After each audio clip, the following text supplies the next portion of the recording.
જય શ્રી રામ. હાલો YouTube family, મારી ચેનલમાં તમારું બધાનું સ્વાગત છે. બગદાણા પેદલ યાત્રા લઈને જઈ રહ્યા છે. બગદાણા અમારા બધા ભાઈબંધો સાથે છે. તો ગાઈસ બગદાણા જવા નીકળી ગયા છીએ. રાતના 11 વાગ્યા છે. આ બધા ગ્રુપ છે અહીંયા અંધારિયા ગામે અમે હોલ્ડ કરી રહ્યા છીએ. ટોચ બોચ લીધી છે. અહીંયા આ જંગલી વિસ્તાર છે. અંધારિયા ગામ પછી બધો જંગલી વિસ્તાર કહેવાય. અહીંયા સિંહ ને ચિત્તાનો પણ બહુ ત્રાસ છે. અમે ટોચ ને એવું બધું લઈ લીધેલું છે. તમે જો આ બધું આખો પહાડ ને એકડો વગડો કહેવાય ને છે એ રીતનું છે આખું જંગલ. બાકી ભાઈ આગળ છે ટોચ મારો તો બતાવો તો પહાડ બાડ બધા ઓલી સાઈડ ના આગળના પહાડ બતાવો. જો બધું પવન ચક્કી ને બધું અહીંયા છે બધું. ખાલી મોટા કોખરા પોગી ગયા છે. ત્યાં બાપુ બજરંગદાસ બાપાની મઢી છે. બસ જો આ બધા હોલ્ડ કરવા બધા ભાઈઓ બે ગયા છે. વિશાલભાઈ છે, પગીભાઈ લાંબા થઈ ગયા, પુષ્પરાજભાઈ, જયજીતભાઈ આ બાજુ, કાર્તિકભાઈ અને આ સેવક બાપુ બેઠા છે. જો લાવી રહ્યા છે જમવાનું લઈને.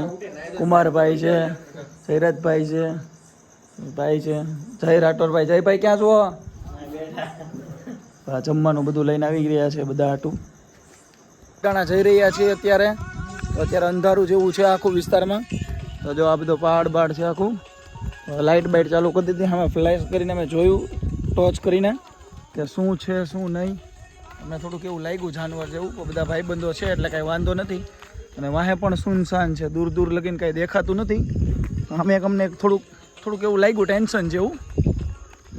કાંઈ વાંધો નહીં, બાપાના ભજન ચાલુ કરીને ફાઇનલી પહોંચી જશું. તો શું બીજું તો ગાઈસ રાતે બહુ મોડું થઈ ગયું હતું. 3-4 વાગે પહોંચ્યા હતા તો સૂઈ ગયા.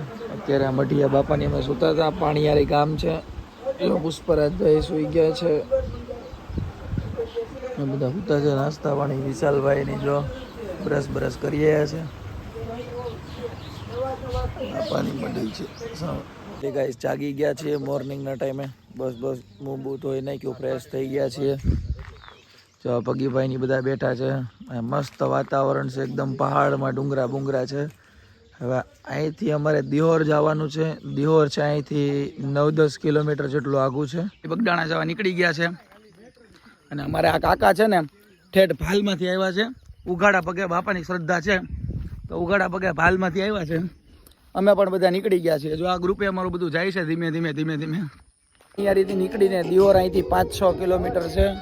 આ જો હરિયાળી એકદમ મસ્ત પહાડ છે. બધા અહીંયા હોલ્ડ કરીએ છીએ. હવે જયજીતભાઈ બેઠા છે, પુષ્પરાજભાઈ, ભગીરથભાઈ, કાર્તિકભાઈ, વિશાલભાઈ જો ફોટા બોટા પાડે છે.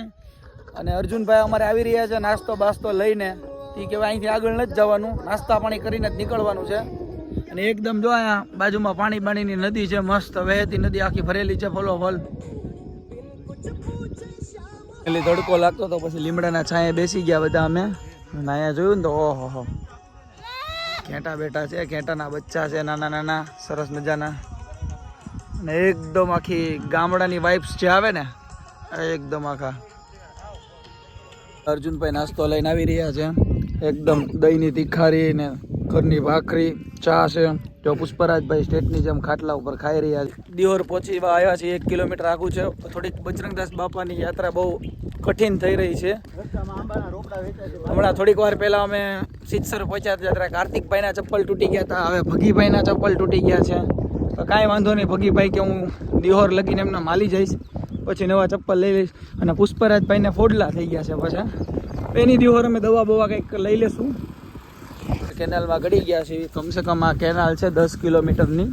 અને આમાં શેત્રુંજીનું પાણી પણ છોડવામાં આવે છે. અત્યારે તો છે નહીં, છોડ્યું નથી કાંઈ. વાડી વિસ્તારનો રસ્તો છે. અને આખો વાડી વિસ્તાર છે.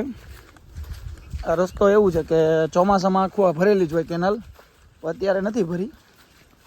વરસાદ આવે તો કાંઈ નક્કી ના કહેવાય. સંઘ ધીમે ઉપર ધીમે જઈએ છીએ. હવે અમે પહોંચી જઈશું બજરંગદાસ બાપાનું નામ લઈને. આખો વિસ્તાર જ અલગ છે. એ નદી છે. નદીની અંદરથી જો જયજીતભાઈની બધા જઈ રહ્યા છે. ગોઠણ લગીનું પાણી છે આખું. અને આ વહેતી નદી છે આખી કેનાલની. બસ મારે નદી પાર કરવાની છે. હમણાં પાર થઈ જશે નદી. દસ બાપાના દર્શન કરવા હાલીને જવું હા હેલી વાત નથી. નદી આવે છે, ડુંગરા આવે છે, આ બધું પાર કરવું એ બહુ અઘરી વાત છે. બાપાના દર્શન સાવ સહેલાઈથી નથી થઈ શકતા. રુચિના ડેમે પહોંચી ગયા છે. બધા પગના છપછપિયા કરે છે. વિશાલભાઈ, પુષ્પરાજભાઈ, ભગીરથભાઈ. આ આખો શેત્રુંજીનો ડેમ છે આખો, અને આ વહેતું પાણી શેત્રુંજીનું. ગાઈસ એવું લાગે છે કે હવે મને બગડાણા બહુ દૂર નથી, કમસે કમ એમ લાગ્યું 5-7 કિલોમીટર દૂર છે. કાંઈ વાંધો નહીં, બાપાની બહુ ઈચ્છા નથી હજી પણ અમને દર્શન દેવાની. બાપા બહુ દૂર છે એ તો લાગે જ છે, કેમ કે ફાઇનલી હજી 5-7 કિલોમીટર નથી, કમસે કમ 18થી 19 કિલોમીટર છે. તો મહેનત કરીને પહોંચી જશું ગમે એમ કરીને, બાપાનું નામ લઈને. થાકોડો પણ બહુ લાગ્યો છે. કહેવાય કે બગડાણા પહોંચવું કાંઈ સહેલી વાત નથી. બાઇક કે 4 વ્હીલ લઈને જઈએ ને તો આપણે કમસે કમ 1.5 કલાક જેવું થાય છે. આ તો હાલીને જવાનું છે. એ અમે સાંજે 6 વાગે નીકળ્યા હતા, 6 થી 7, 8 વાગે સમથિંગ પહોંચ્યા હતા. અત્યારે અમે માનો ને 6 વાગ્યા છે, એટલે હું 8 વાગે મેં નીકળ્યા હતા. 24 કલાકની અંદર અમારે ખાલી બાકી રહ્યું છે 15 કિલોમીટર. બગડાણા જવા માટેની 24 કલાકના ટાઈમને હવે ખાલી મારે 2 થી 3 કલાકની ત્રાહ છે હવે. ફાઇનલી હવે હું બગડાણા પહોંચી જઈશ, અને હવે તમને આખો સનસેટનો વ્યૂ દેખાડું. જો એકદમ અલગ જે આ ગામડામાં જે હરિયાળી છે ને, જે આમ તમને ફાઇનલી સાપ જોવા મળ્યો છે રસ્તામાં. બગડાણા પહોંચી ગયા છીએ. આ બગડાણાનો માહોલ છે, આ બાપાનું મંદિર છે. પહોંચી ગયા છીએ. બગડાણાનો ગેટ છે આખો, બાપાનું મંદિર ફૂલ ગળદી છે અત્યારે.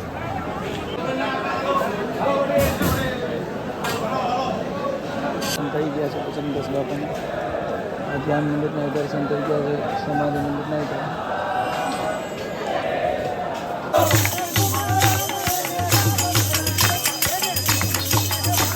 ગયા છીએ અમે.